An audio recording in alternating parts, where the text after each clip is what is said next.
সুপ্রিয় ছাত্রছাত্রীবৃন্দ, প্রতিদিনের মতো আজকে আমি তোমাদের সামনে হাজির হলাম।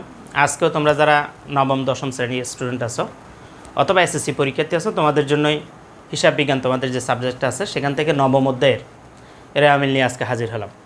তো আমি রেয়ামিলের জন্য একটা প্রশ্ন তোমাদের রেডি করছি, একটা সাজেশন, একটা বোর্ড কোয়েশন রেডি করছি।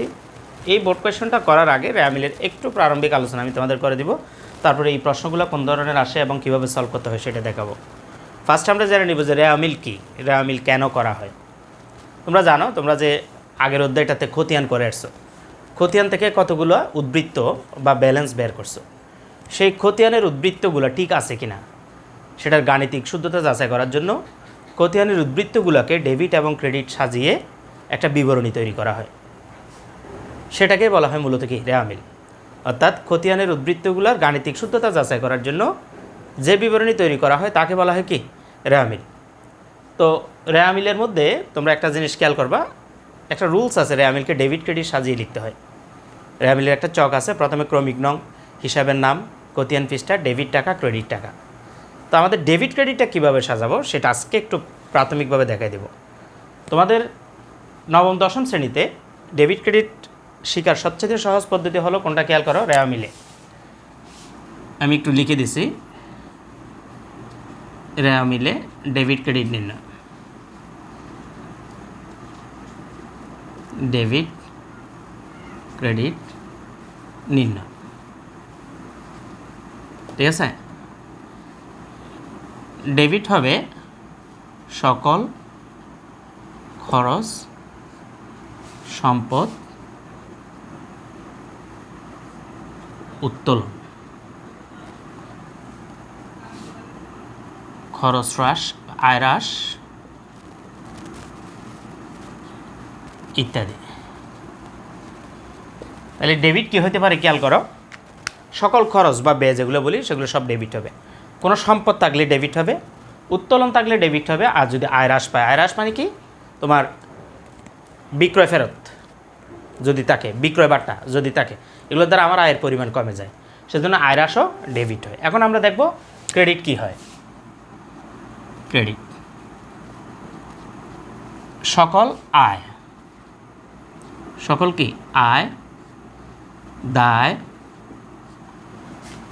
মূলধন,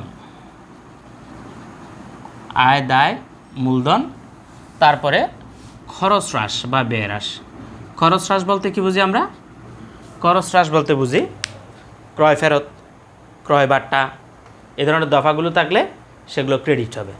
তো নবম দশম শ্রেণীর জন্য শুধু এই দফা, এই জিনিসগুলো যদি একটু খেয়াল রাখতে পারো, ডেবিট ক্রেডিট কী কী করবো, সকল খরচ, সম্পদ উত্তোলন এবং আয় হ্রাস পাইলে ডেবিট, সকল আয়, দায়, মূলধন এবং খরচ হ্রাস পাইলে ক্রেডিট। এতটুকু যদি তোমরা জানো, মোটামুটি নবম দশম শ্রেণীতে একটা রেয়ামিল প্রস্তুত করতে পারবো। তো ডেবিট ক্রেডিটটা শিখলাম, এখন আমরা রেয়ামিলে শিখবো যে রেয়ামিলে কোন কোন দফাগুলো আসে না।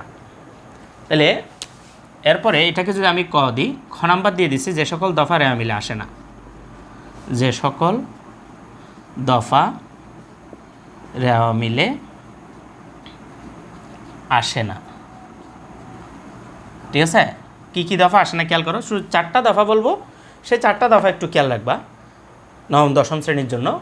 ওই নবম দশম শ্রেণীর ওই চারটা দফা জানা থাকলে তুমি কিন্তু অঙ্ক করে ফেলতে পারবা। সেজন্য বিস্তারিত না গিয়ে মূল যে দফাটা, প্রারম্ভিক হাতে নগদ, প্রারম্ভিক হাতে নগদ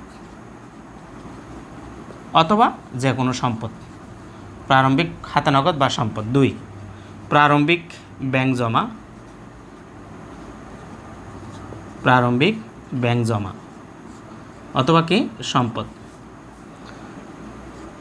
সমাপনী মজুদ, সমাপনী মণিহারি, ঠিক আছে। এই তিনটা দফা তোমরা যদি একটু খেয়াল রাখো, প্রারম্ভিক হাতে নগদ অথবা সম্পদ, প্রারম্ভিক ব্যাংক জমা থাকতে পারে অথবা সম্পদ, সমাপনী মজুদ আর সমাপনী মণিহারি, এই চারটা দফা, এটাকে আমি 4 নাম্বার দিয়ে দিই। এই চারটা দফা যদি তুমি খেয়াল রাখতে পারো, রেয়ামিলে এগুলো আসে না, তাহলে তুমি নবম দশম শ্রেণীর যে রেয়ামিলগুলো আসে সেগুলো থেকে, চারটা দফা থেকে তুমি কোন কোনগুলো আসে না সেগুলোর অ্যান্সার দিতে পারবা। খেয়াল করবা, রেয়ামিলের মধ্যে প্রায় সময় ক নাম্বারে লেখা থাকে রেয়ামিলে কোন কোন দফাগুলো আসবে না, তখন দেখবা যে এই চারটা জিনিস কোথায় আছে, প্রারম্ভিক হাতে নগদ অথবা প্রারম্ভিক কোনো সম্পদ, প্রারম্ভিক ব্যাংক জমা অথবা সম্পদ, সমাপনী মজুদ একটা হলো সমাপনী মণিহারি থাকলে। আরও ডিটেলস আলোচনা আছে, এগুলো এত বেশি তোমাদের ডিটেলসে যাওয়ার দরকার নেই। তোমরা অঙ্ক করার জন্য এই জিনিসগুলো, অঙ্ক মিলানোর জন্য এই জিনিসগুলো খেয়াল রাখবা। তাহলে আমরা দুইটা কৌশল শিখলাম, ডেবিট ক্রেডিট কীভাবে নির্ণয় করে এবং কোন কোন দফা রেওয়া মিলে আসে না। তো এইগুলো রেওয়া মিলের নিয়ম, কিন্তু রেওয়া মিল অধ্যায়টাতে শুধু রেওয়া মিল দিয়ে কিন্তু শেষ নয়। তোমরা জানো এখানে ক, খ, গ এবং ঘ, খ, খ এবং গ তিনটা অপশান থাকে। কতে 2 নাম্বার, কতে 4 নাম্বার, গতে 4 নাম্বার, মোট 10 সৃজনশীল হয়। অনেক সময় দেখা যায় রেওয়া মিল খতে থাকে অথবা গতে থাকে, কিন্তু খতে কখনো রেওয়া মিল থাকে না। তখন সেখানে থাকে মোট চলতি সম্পদ বের করো, চলতি দায় বের করো, হ্যাঁ, চলতি সম্পদ আর দায়ের পার্থক্য করো। সেজন্য তোমাকে চলতি সম্পদ এবং চলতি দায়গুলো একটু খেয়াল রাখতে হবে। চলতি সম্পদ এবং চলতি দায় ইতিমধ্যে আমার প্রিভিয়াস ক্লাসগুলোতে আমি আলোচনা করছি। তারপরে একটু বলে দিই, চলতি সম্পদ হলো কোনগুলো? 8টা চলতি সম্পদের নাম খেয়াল রাখবা। ব্যাংক জমা, হাতে নগদ, প্রাপ্য বিল, প্রাপ্য হিসাব অথবা দেনাদার, সমাপনী মজুদ, সমাপনী মণিহারি, বকেয়া যে কোনো আয়, অগ্রিম যে কোনো খরচ। এগুলো যদি একটু খেয়াল রাখতে পারো তাহলে চলতি সম্পদ শেষ। এবার তুমি 5টা চলতি দায়ের কথা খেয়াল রাখবা।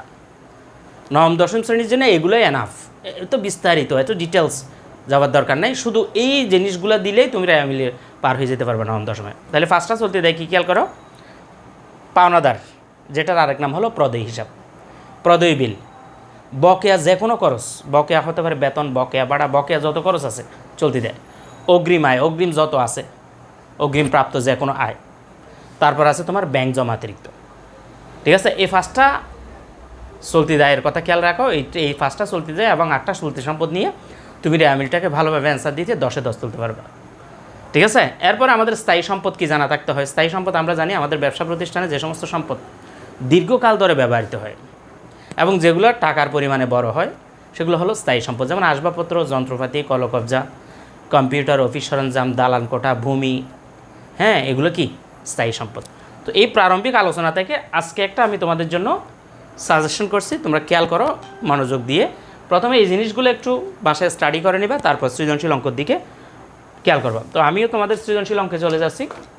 প্রশ্নটা খেয়াল করো। 31শে ডিসেম্বর 2017 তারিখে সোনার বাংলা ট্রেডিং থেকে খতিয়ান উদ্বৃত্ত সংগৃহীত হয়েছে। প্রদেয় হিসাব 35,000, প্রাপ্য হিসাব 30,000, হাতে নগদ 31/12/17। খেয়াল করবা 31/12/17, অর্থাৎ অঙ্ক যদি হয় 2017 সালের এবং সেটার 31শে ডিসেম্বর হয় তাহলে এটা সমাপনী কিন্তু। আর 1 জানুয়ারি 1 দেওয়ার লেখা থাকলে অথবা 1 জানুয়ারি লেখা থাকলে ওটা হবে প্রারম্ভিক।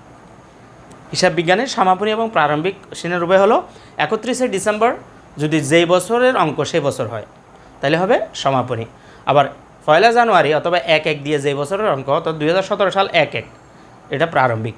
31/12/2017 সেটা কি সমাপনী। তো আমরা প্রারম্ভিক সমাপনী নিয়ে ইতিমধ্যে আলোচনা করছি আগের ক্লাসগুলোতে, তোমরা দেখে নিবা।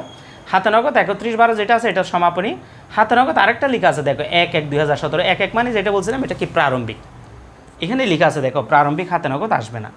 ঠিক আছে, মোটর গাড়ি স্থায়ী সম্পদ, যন্ত্রপাতি এটাও স্থায়ী সম্পদ, প্রারম্ভিক মজুত পণ্য একটা ব্যয়, সমাপনী মজুত পণ্য সম্পদ চলতি সম্পদের মধ্যে পড়ে। কমিশন 600 টাকা, খরচ পরিবহন 1600 টাকা।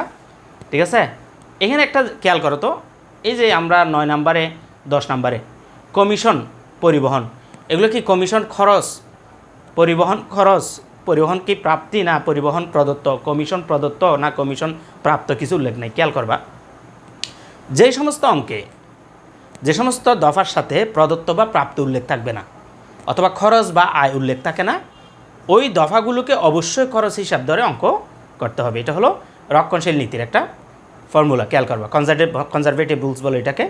কোনো দফাতে প্রদত্ত বা প্রাপ্ত উল্লেখ না থাকে ওই দফাকে প্রদত্ত ধরে অঙ্ক করতে হয়, অর্থাৎ খরচ ধরে অঙ্ক করতে হয়। যেমন কমিশনের ক্ষেত্রে প্রাপ্ত কমিশনও থাকে না, আবার প্রদত্ত কমিশনও থাকে। তো এই কমিশনটা কি প্রাপ্ত না প্রদত্ত কিছুই তো উল্লেখ নাই, তাইলে এটাকে আমরা অবশ্যই প্রদত্ত কমিশন ধরবো। ঠিক আছে, পরিবহন যেমন এরকম আরও ভাড়া আছে, ভাড়ার ক্ষেত্রে ভাড়া প্রদত্তও থাকতে পারে, ভাড়া প্রাপ্তও থাকতে পারে, অথবা ভাড়া আমি দিতেও পারি, আমি ভাড়া পাইতেও পারি। তো ক্লিয়ার যদি কিছু উল্লেখ না থাকে ওইটাকে আমরা প্রদত্ত ধরে অঙ্ক করবো, কারণ ওইটাকে খরচ হিসেবে দেখাইতে হবে হিসাব বিজ্ঞানের রুলসের মধ্যে। বিক্রয় আয় এটাতে জানি। 6% ব্যাংক ঋণ, বন্ধকি ঋণ, এই ধরনের ঋণগুলো হলো এগুলো দীর্ঘমেয়াদী দায়। এগুলো কি দীর্ঘমেয়াদী দায়। মূলধন মালিকানা সত্ত্ব যেটাকে আমরা বলি মূলধন। তারপর আছে কি ক্রয় তো খরচ প্রতিষ্ঠানের জন্য। তো এই হলো আমাদের উদ্দীপকটা। উদ্দীপকের পরে খেয়াল করো আমাদের ক নাম্বার কী করতে বলছে, যে হিসাবের উদ্বৃত্তগুলো রেওয়া মিলে অন্তর্ভুক্ত হবে না তার পরিমাণ নির্ণয় করো। এখানে একটা জিনিস দেখো, খ নাম্বার আমি দেখাই দিয়েছিলাম যে সকল দফা রেওয়া মিলে আসে না। রেওয়া মিলে আসানোর মধ্যে প্রারম্ভিক হাতে নগদ, প্রারম্ভিক ব্যাংক জমা, সমাপনী মজুর, সমাপনী মণিহারি, এই 4টা কথা বলছি। তো আমি বলছিলাম এই 4টা জানা থাকলে তুমি নবম দশম শ্রেণীর জন্য এনাফ। নবম দশম শ্রেণীতে এইটুকু শিখো, তাহলে তুমি 10-এ 10 পাবা। পরবর্তীতে আরও কিছু বিশ্লেষণ আছে, এগুলো যদি এইচএসসিতে যাও বা আরও উপরের ক্লাসে যাও, সেই জন্য উপরের ক্লাসে গেলে তখন উপরের ক্লাসে এগুলো আলোচনা হবে। আগে বেসটা, ভিত্তিটা মজবুত করো। তাহলে আমরা প্রারম্ভিক হাতে নগদ বলছি। দেখো, প্রারম্ভিক মানে আমি বলছিলাম যে সমস্ত তারিখের পাশে 1-1 লিখা থাকে, 1-1, অর্থাৎ 1-1 মানে জানুয়ারি বোঝায়, জানুয়ারি মানে শুরু মানে প্রারম্ভিক। তাহলে একটা পাইলাম। আরেকটা বলছিলাম কি, দেখো সমাপনী মজুদ। তো এখানে 8 ক্রমিক নং 8-এর মধ্যে সমাপনী মজুদ লিখা আছে 12,500 টাকা। তাইলে দেখা যাচ্ছে আর প্রারম্ভিক ব্যাংক জমা নয়, সমাপনী মণিহারিও নাই। তো এই দুইটা দিয়ে আমরা ক নাম্বার করে ফেলবো, ঠিক আছে। তো এই জিনিসগুলো মুছে দিচ্ছি, বেসিকের এই জিনিসগুলো, এগুলো তোমাদের অবশ্যই জানা থাকতে হবে, বাসায় একটু প্র্যাকটিস করে নিবা, ঠিক আছে। তো আমরা কয়ের জন্য ছোট্ট একটা ঘর করব। ক নাম্বার লিখব কি,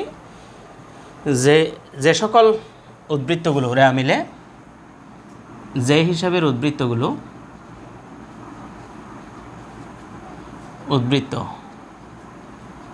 রেওয়া মিলে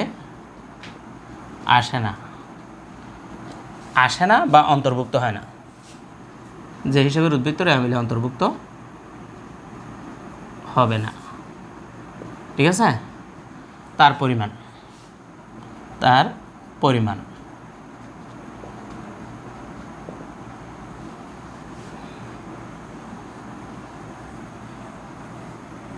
ছোট্ট ঘর দিলেও হবে, কারণ 2 নাম্বারের প্রশ্ন। ক নাম্বার তোমরা জানো 2 সৃজনশীল হয়। তো 2 নাম্বারের মধ্যে আমরা তো আগে সিলেক্ট করে ফেলছিলাম হাতে নগদ 1-1-2017। খেয়াল করো, এই হাতে নগদ লিখলাম কত টাকা, 10,000 টাকা, ঠিক আছে। তারপরে আছে সমাপনী মজুদ, সেটার পরিমাণ কত, 12,500। তাহলে আমরা এই দুটোটাকে যোগ করে দিলে আমরা কয়ের অ্যান্সার পেয়ে গেছি। ক্যালকুলেটারে যদি আমরা যোগ করি, ক্যালকুলেটারতে একটু 10,000 প্লাস 12,500, আমাদের অ্যান্সার পেয়ে গেলাম কত, 22,500 টাকা। তাহলে আমরা কয়ের অ্যান্সার পেয়ে গেছি কত, 22,500। তোমরা পরীক্ষার হলে একটু পেন্সিল দিয়ে সুন্দর করে করবা, তোমাদের তো পেন্সিল থাকে, স্কেল থাকে। তো এটা করার পরে উত্তর লিখে দিবা 22,500 টাকা, ঠিক আছে। ক নাম্বার শেষ। খ নাম্বার আসো, ক কী বলছে দেখো, স্থায়ী সম্পদ ও দীর্ঘমেয়াদী দায়ের পরিমাণ কত। স্থায়ী সম্পদ, কিছুক্ষণ আগে আমি বলছিলাম স্থায়ী সম্পদ কোনগুলো, যে সমস্ত সম্পদগুলো দীর্ঘ সময় ধরে ব্যবহার করা হয় ব্যবসায়ে, দালান কোঠা, আসবাবপত্র, যন্ত্রপাতি, কলকব্জা, অফিস সরঞ্জাম, এগুলো কি স্থায়ী সম্পদ। স্থায়ী সম্পদ এবং দীর্ঘমেয়াদী দায় কোনগুলো, যে সমস্ত দায়গুলো 3 বছরের অধিক, 5 বছরের উপরে হয়, যে সমস্ত দায়গুলো 5 বছরের উপরে, 5 থেকে 5 বছরের, সেগুলো হলো কি দীর্ঘমেয়াদী দায়। সেগুলোর মধ্যে কি থাকে, বন্ধকি ঋণ, ব্যাংক ঋণ 6% বা 10% ব্যাংক ঋণ, সেগুলো কি দীর্ঘমেয়াদী দায়। তো এখন তুমি দেখো আমাদের স্থায়ী সম্পদ বলতে আমরা কোনগুলো আনবো।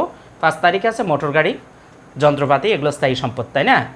স্থায়ী সম্পদ আর দেখা যাচ্ছে না, স্থায়ী সম্পদ আছে 2টা।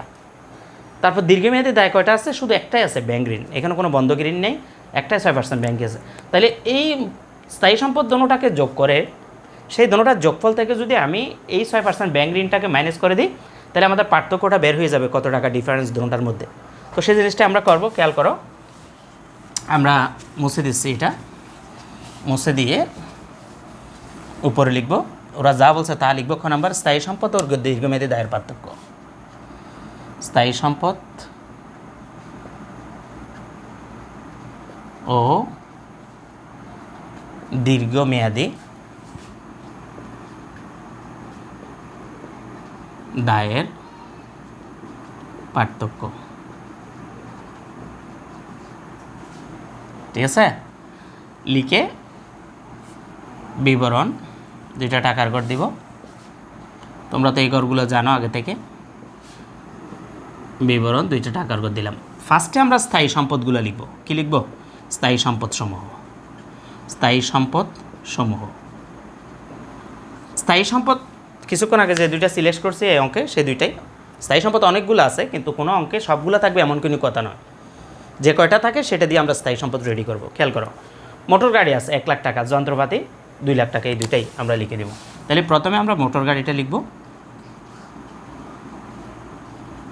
মোটর গাড়ি আছে কত?